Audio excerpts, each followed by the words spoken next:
Hello gang, it's Jonathan at the piano lesson. Hope you guys have been doing well. Had a nice time last Friday night sitting in at Conway's House of Jazz. And my band's going to be there in October, beginning of October, and then in November. But it's a pretty lovely place. So I'll try to post some of those links there of little snippets or videos of what we've been playing. And I wanted to kind of continue, riff a little bit about the minor 7 flat 5 chord, because that's one of those chords that's really unusual and kind of irksome and problematic, and kind of a chord that, well, sometimes it just pisses us off, let's just say that. But also it brings us great joy. And since I've been thinking about it, all these songs have been popping up in my head, and a lot of tunes that in my younger years I just never really quite understood or quite learned right because of that chord. And the minor 7 flat 5 really is kind of chameleon-like. It can take on a lot of different shapes. It can imply other harmonies. I'm going to use the term pivot chord. That word has actually a specific meaning in music, but it is kind of a passing chord and kind of a pivot chord at the same time. So a passing chord basically getting from one chord to another. Usually those are diminished chords. Well, the minor 7 flat 5 is half diminished, so the lower part of it is diminished. So it can kind of be a passing chord, but it's also kind of a pivot chord because it gets you to other keys. Let's just kind of talk about that, and I talk about some songs, songs that just it pops up in. For instance, here's a tune I played on Friday, and I'll just kind of teach it to you guys if I haven't already. Forgive me if I may have. This may be a repeat, but there's the song "Get Happy," and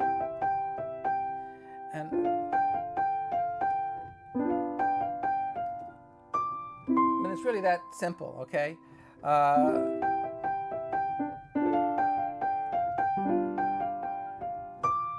And that's the whole tune. Now the bridge.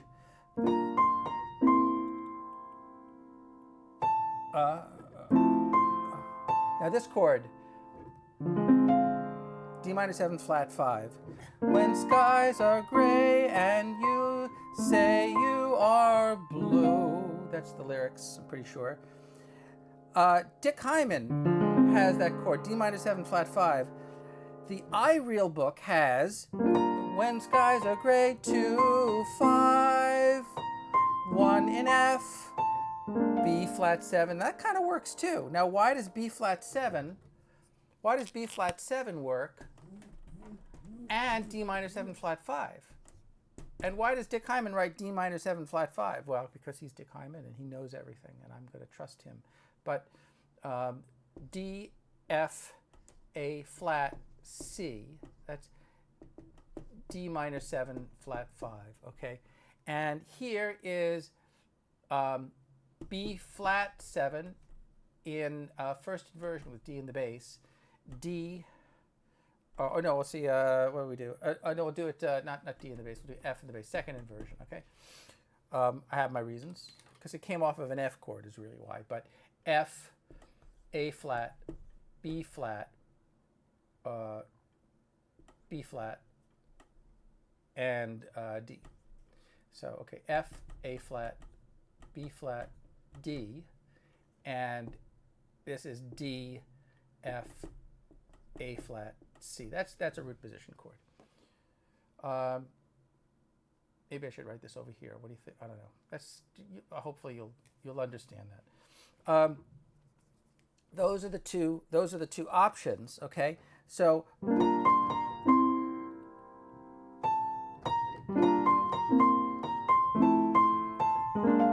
now that makes sense to go right from an F to a B flat, or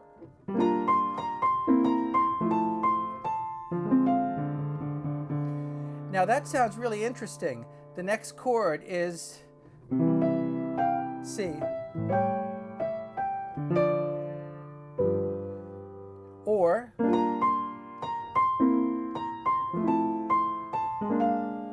and then maybe C in second inversion. Just simple things like that, you know. The second inversion C chord makes a big difference. When skies are gray and you say you are blue. Now I could do this. I could play the B flat. I could play it as if it were a B flat. This is D minor 7, flat 5 with F in the bass. So I'm getting, there's no B flat in there. That kind of makes it, that sounds totally different than this.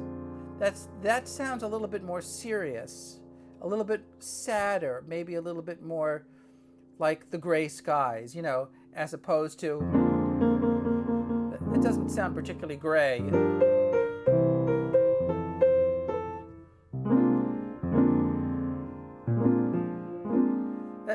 I think this chord is a lot better.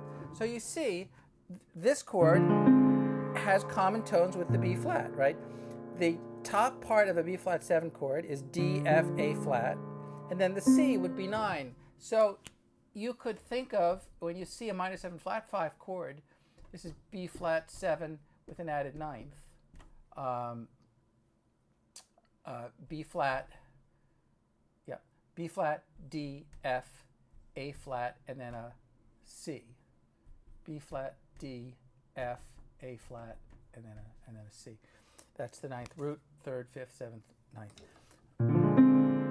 So the minor 7 flat 5, also called, right, half diminished, very similar to the dominant 7. Very, very similar. And that's why they get confused a lot.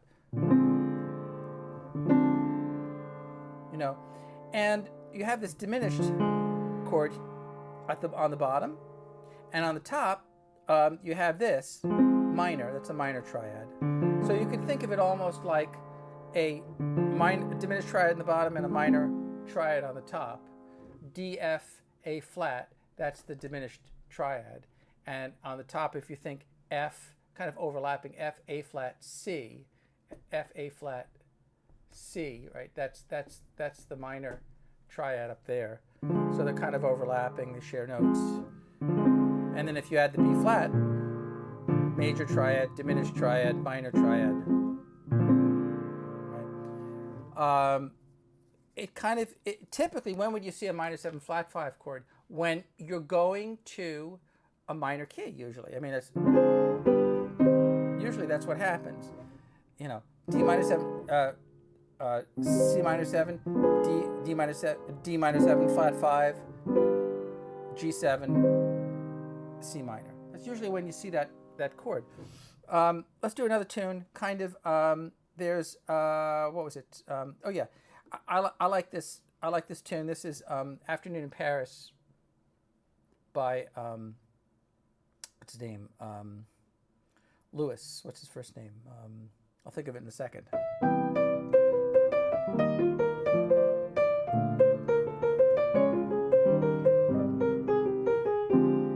Right there, D minor 7 flat 5. So this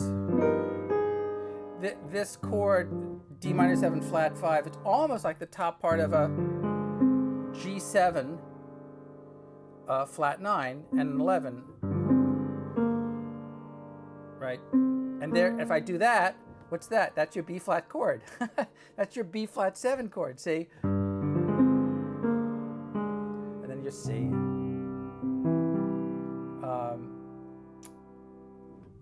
So usually, another composer wouldn't have done that. They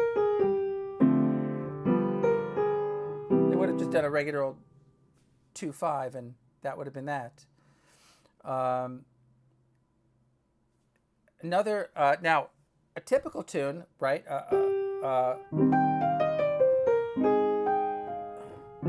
D minor 7 flat 5. 2, 5, 1. That's blue bossa. That you would expect there to be a minor 7 flat 5 chord. It's not D minor for sure. Here's another tune.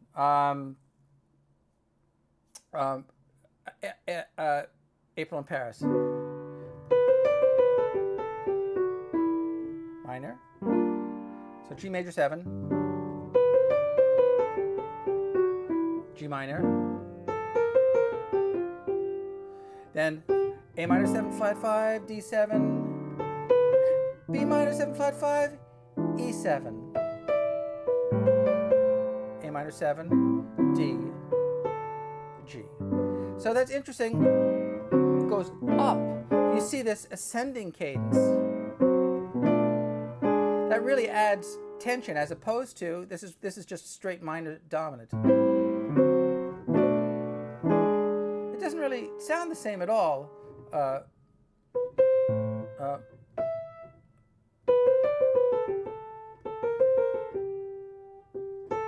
Minor 7, dominant 7, minor 7, dominant 7. No, it's too sunny. It's that half step really pulls you down to the root. Again, minor 7 flat 5 chord. So again, a tune like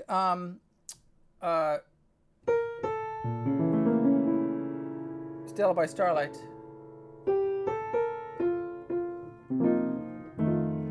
You know, Stella by Starlight, usually we see E minor 7 flat 5. But that's the wrong chord. It's just not what the composer wrote. It sounds okay, but it's not what the composer wrote. It just isn't. So why would people confuse this with this?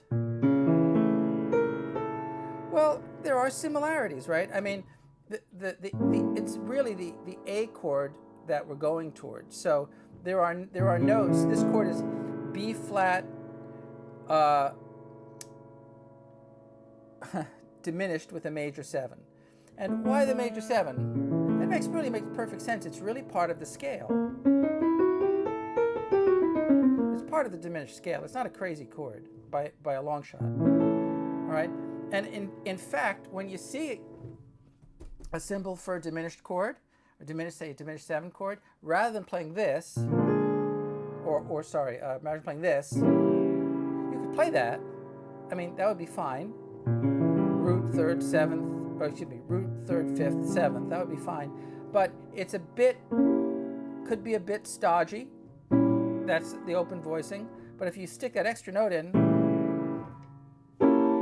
now check that out. Here's a basic 7th chord, root position 7th chord. And all you have to do is just add that one extra note. And now you have something that really sounds interesting and unusual. But usually what you see in the real book, you see E minor 7 flat 5, A7, C minor, F. Remember, the diminished scale is a minor tetrachord and a minor tetrachord disjunct a half step apart. Now, okay, let's come up for air for a minute. How are we doing on time? Oh, we got time, good. What about the scales that ordinarily go with the minor 7 flat 5 chord, or the half diminished scale? Well, the obvious one is the Locrian mode, okay? But I don't think it's the best sounding one as a default, as a go-to, as something that you just want to grab and have. So I'll show you what I mean. We'll just see. Here's B minor 7 flat 5. All right. Here's the C major scale. If I start the C major scale on B, that sounds perfectly fine with the D minor 7 flat 5. It's got all the notes in it, right? It's the 7th diatonic 7 chord in the key of C, right? Just that's the 7th diatonic 7 chord. But I think a better scale, really, and these names can get kind of complicated, but it's Locrian sharp 2, I guess, or so instead of this, it's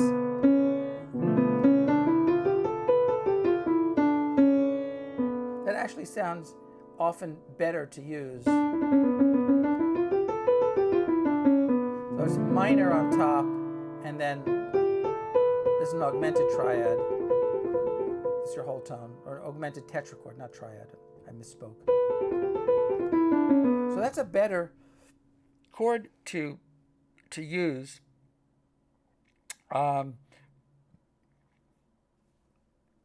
What was the, oh yeah, we were talking about all the things you are, right? You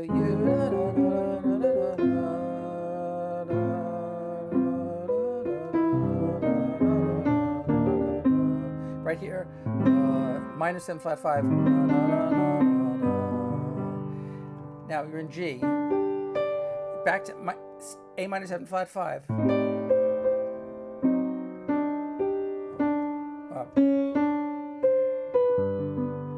And then F sharp minor 7 flat 5.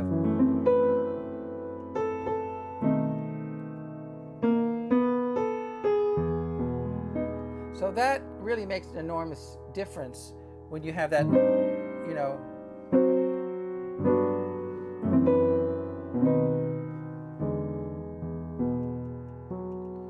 and then you're back to the,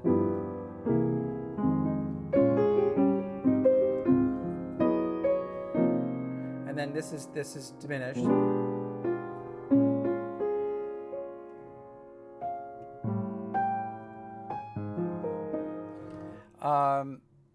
All those interesting moments where you have the minor 7 flat 5 chord. Kind of go back a second and just look at the fact that the minor 7 flat 5 chord, it looks like it's a diminished chord, right? It's half diminished. The top part is not diminished. It's a minor triad. Diminished would be this. It wouldn't really work. Although, when you get to the next chord, it kind of, sort of, almost does. When you get to the D, you know, it kind of, you know, it collapses into itself. You wouldn't want that. I don't think you'd want that in there. That's the 6, 4, 5, 6, and that's the third of the D chord, 2, 5. That's kind of getting ahead of your skis, but that makes more sense.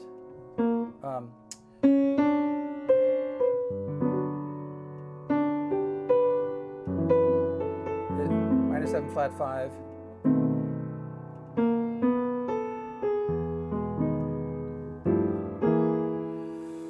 So now, if you're playing a tune and you just want some variety, well, that's not a bad idea. You could just, you know, you're doing.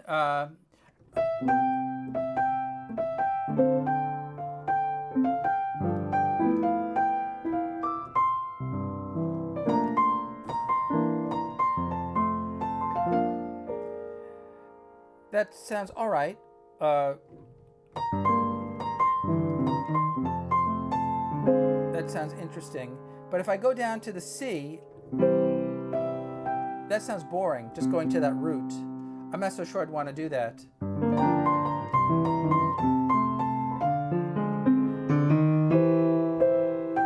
I'd probably want to play the C in first inversion. Not E minor 7. Here's another area where a lot of people might want to play the 3 chord there. The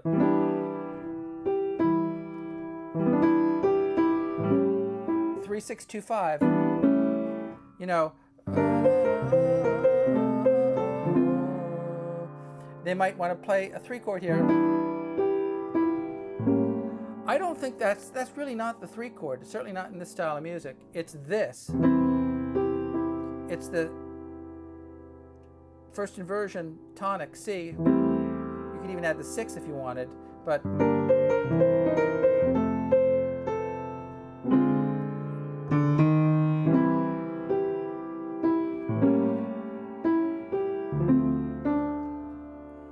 mean, it makes an enormous difference. Just those little subtleties, just those little inversions, and you know, how do you know what chord to use? Well, you use your ear, and try to be guided by the root. I think that's really the most important thing. You know, if you have a good bass player that you're playing with, they're going to be sensitive to those things as well. They're going to catch on and do some cool stuff that way, you know. I mean, if you're playing in the key of C and you have a bunch of C chords, it's probably a good idea not to play the root position chord a whole bunch of times, because it's going to sound kind of repetitive and maybe a little bit hokey, right? But that's the whole thing about, you know, I spent a lot of time as a music student studying the Bach chorales and studying counterpoint and voice leading, and all of that stuff just really makes you sensitive to voice leading and melodic lines, and you know, it's a kind of a lifelong process. I mean, I had read some accounts that, you know, Bach wouldn't even allow his students to do anything other than voice leading and you know, counterpoint until they understood, you know, how to handle these lines. And that's why I like Dick Hyman's book too, because it has all kinds of interesting substitute chords in it. He has actually several books. He had, I don't know, 2 or 3 volumes of standards, you know, and older standards like from the 20s and 30s and, you know, 40s, but stuff that's probably even, you know, in the public domain by now. And you find little gems, little substitute chords, or chords that you thought were substitute chords or really aren't. They're really actually more akin to what, you know, would sound good, what you know, you'd really want to play. Yeah, let's just do a little playing. We've got a little more time here.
That's a kind of a classic ending. Major, dominant, go to the 4 chord, diminished, 1 chord, second inversion, G7, that kind of a thing. It's a fun ending. Or so you have that coming up. There's your counterpoint. shorter note. Okay. Yeah. But you kind of get the idea. Anyway, so we're kind of coming up to the end here. But if you guys have any questions, let me know. And if you don't, then don't let me know, because I won't need to know that you don't have any questions. So this is Jonathan at the Piano Lesson. Hope you guys have a great week. Hello to all my friends out there in YouTube land, and we'll see you next time. Bye-bye.